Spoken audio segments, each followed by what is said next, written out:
Bonjour à tous et bienvenue sur cette plateforme de partage. Je remercie Dieu qui rend ceci possible. Je suis ravie d'être là. Alors, j'ai été bénie il y a quelques jours par un enseignement, il y a 3 jours environ par un enseignement qui était vraiment édifiant. Il s'agissait de savoir comment répondre comment réagir en fait face aux réponses que Dieu nous donne dans la prière. Dieu peut nous dire oui, il peut nous dire non, il peut nous dire attends. Généralement, c'est oui qu'on souhaite en fait. Et c'est pas toujours ça. Dieu peut dire non, il peut dire attends. Donc maintenant, le plus dur, c'est de savoir comment répondre au nom de Dieu ou alors au attends de Dieu. Et il y a même une autre réponse, ajuste-toi, ajuste-toi. Donc, normalement, lorsque Dieu dit oui, ça veut dire que nous sommes dans sa volonté, nous sommes dans son timing et ce que nous demandons le glorifie en fait, tel que 1 Jean 5, 14 à 15 nous dit, vous devez avoir l'assurance que lorsque vous demandez quelque chose selon la volonté de Dieu, il vous écoute et parce qu'il vous écoute, quel que soit ce que vous avez demandé, vous êtes sûr que vous obtenez la chose. Ça, c'est le oui de Dieu. Tout le monde aime le oui de Dieu, tout le monde se réjouit du oui de Dieu. Mais lorsque Dieu dit attends, lorsque Dieu dit non, il faudrait que nous sachions comment réagir. Alors, c'était bénissant. Il y a 2 textes dont nous nous sommes servis ce jour-là. L'enseignant s'est servi de 2 textes ce jour-là. Le psaume 13, verset 1 à 3, verset 4 à 5 et à 6, pardon, et 2 Samuel 12, 16 à 18 et 19 à 20. En fait, dans le psaume 13, c'est un psaume de David, le roi David. Donc, il était en train de poser une question. Il posait ces questions à Dieu. L'une des choses déterminantes dans ce que j'ai appris, c'est que c'est important de diriger ses prières vers la bonne personne, vers le bon quartier général. Donc, David a commencé, il y a une progression dans sa prière, il y a une progression dans sa conversation avec Dieu. Il dit, jusqu'à quand, Éternel, m'oublieras-tu sans cesse? Jusqu'à quand me cacheras-tu ta face? Jusqu'à quand aurai-je des soucis dans mon âme et chaque jour des chagrins dans mon cœur? C'est des questions qu'il pose à Dieu. Il continue, jusqu'à quand mon ennemi s'élèvera-t-il contre moi? Dans la nouvelle alliance, Dieu a promis de ne jamais nous délaisser ni nous abandonner. Donc, il est toujours avec nous et lui qui est en nous, il est plus grand que celui qui est dans le monde. Alors, David, il s'est exclamé, il posait des questions en fait. Il était, jusqu'à quand, Éternel, m'oublieras-tu? Jusqu'à quand est-ce que tu me cacheras ta face? Jusqu'à quand? En fait, c'est lorsque on est dans cette situation-là le plus souvent, c'est difficile. Il y a une sorte de brouillard, il y a une sorte de confusion, comme ce fut le cas pour David. Et il a posé la question à Dieu. C'est important de ne pas parler à n'importe qui. C'est important de ne pas se confier à n'importe qui. C'est important d'aller vers Dieu qui a les réponses à tout. C'est ce que j'ai appris et ça m'a béni. Voilà pourquoi je partage. Au fur et à mesure que David parlait à Dieu, euh, sa manière de présenter la situation a changé. Déjà au verset 3 du psaume 13, il dit, regarde, réponds-moi. C'est plus des questions. Regarde, réponds-moi, Éternel mon Dieu. Donne à mes yeux la clarté afin que je ne m'endorme pas du sommeil de la mort. Il est en train de supplier maintenant Dieu. C'est en train de m'arriver. Il dit, ouvre mes yeux, réponds-moi, aide-moi à y voir plus clair. Généralement, Dieu, nous savons, il est omniscient. Ça veut dire qu'avant qu'une chose ne s'achève, dès le commencement, il sait ce qui va arriver. Donc, on peut lui faire confiance. Il dit, il cesse de poser des questions et il dit, je peux ne pas comprendre ce qui est en train de se passer, mais ouvre mes yeux, donne-moi la clarté. Ne permets pas que je meure, ne permets pas que je m'évanouisse, ne permets pas que je perde espoir. Tu peux te retrouver dans une situation aujourd'hui où tu as peur, tu es confus, tu as de la douleur, tu es peiné, tu as besoin d'aide.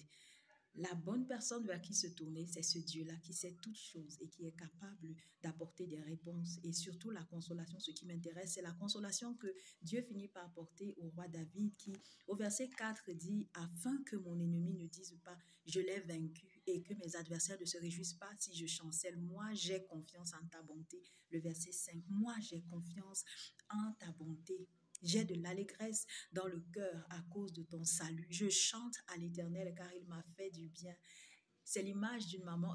Quand j'ai écouté ce partage directement, le Saint-Esprit m'a montré l'image d'une maman vient enlacer son fils ou son enfant qui est tout en pleurs, qui crie, qui n'arrive pas à se calmer. Et puis, elle l'enlace juste et puis elle le calme, elle le calme. Et puis, petit à petit, l'enfant cesse de pleurer. Non seulement cela, mais il essuie ses larmes. Non, il peut sourire avec sa maman, il peut redescendre des bras de sa maman et continuer à jouer. En fait, Dieu, il n'est pas physique. Mais ce qu'il nous apporte, c'est semblable à cette image que le Saint-Esprit m'a montrée ce jour. Lorsque nous décidons de nous confier à Dieu, lorsque nous décidons d'aller à lui avec nos craintes, avec nos peurs, avec nos doutes, avec nos questions, avec notre lourdeur, avec notre confusion, nous sommes sûrs, au fur et à mesure que nous parlons, nous quittons d'un état de confusion, d'un état de stress, d'un état d'apitoiement, à un état de supplication, de désir de comprendre, et puis à un état d'assurance que ce Dieu-là, il est avec moi. Ce Dieu-là, il a le meilleur pour moi. Je choisis de lui faire confiance en dépit de ce que je ressens, en dépit de ce que je vois, en dépit de ce que les gens peuvent dire, en dépit de ce que je peux penser. J'ai confiance en ta bonté. J'ai de l'allégresse dans le cœur. C'est ce que Dieu fait lorsque nous nous confions en lui.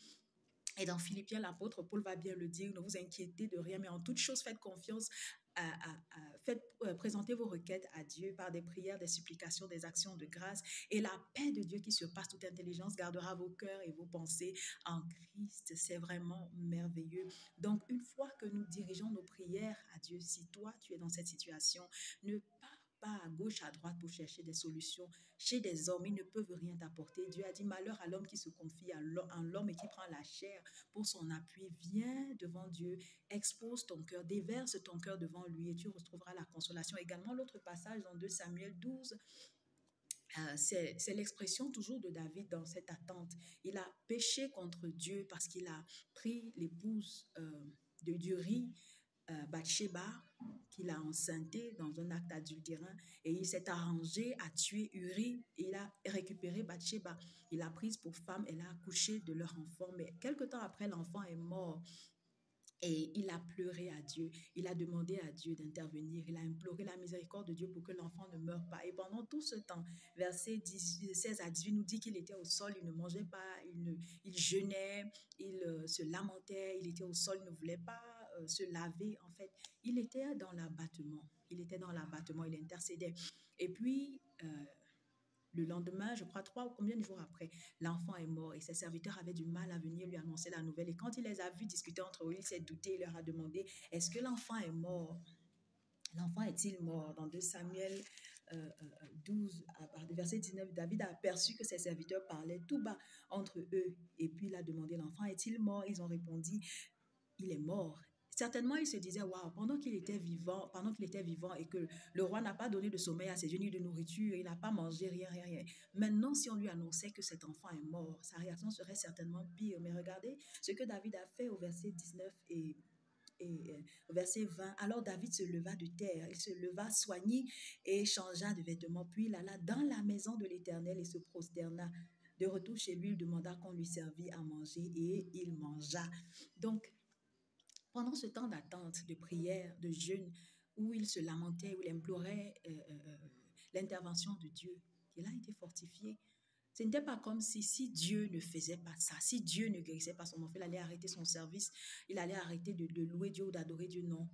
Il demandait, il suppliait, il implorait la grâce de Dieu, mais ce n'était pas comme si Dieu ne le faisait pas, il allait arrêter de l'aimer ou de le servir. Dès que Dieu a pris l'enfant, David a compris, et au lieu de se lamenter davantage, David a dit, waouh, l'Éternel a donné, il a repris, que le nom de l'Éternel soit loué, il s'est lavé, il s'est oint, il s'est parfumé, il est allé dans le temple, il a adoré l'Éternel.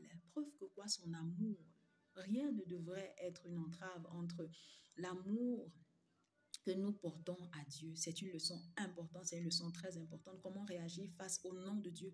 Comment réagir lorsque Dieu nous dit attends? Lorsque Dieu nous dit non, ça veut dire certainement que ce n'est ni dans sa volonté, ni dans son timing. Définitivement, ça ne peut pas le glorifier. Lorsque Dieu nous dit attends, ça veut dire que ça peut être, c'est bien dans sa volonté, mais ce n'est pas son timing. Alors, on fait preuve de patience. Et lorsque Dieu nous dit ajuste-toi, ça veut dire que nous avons notre part à faire pour qu'il puisse faire sa part. Donc, Dieu a les meilleures réponses. Il a la meilleure des choses qu'il nous faut et nous devons apprendre comme le roi David à lui faire confiance et à ne pas nous laisser décourager lorsque ce que nous espérons arriver n'arrive pas. Nous devons témoigner notre amour en ce Dieu, en ce que nous savons en fait qu'il a le meilleur pour nous. J'ai été encouragée et voilà pourquoi j'ai décidé aujourd'hui d'encourager quelqu'un. Restez bénis.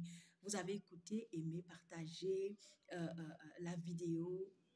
Abonnez-vous à ma chaîne si vous ne l'avez pas encore fait pendant que je m'arrête ici. Dans le nom de Jésus-Christ, à la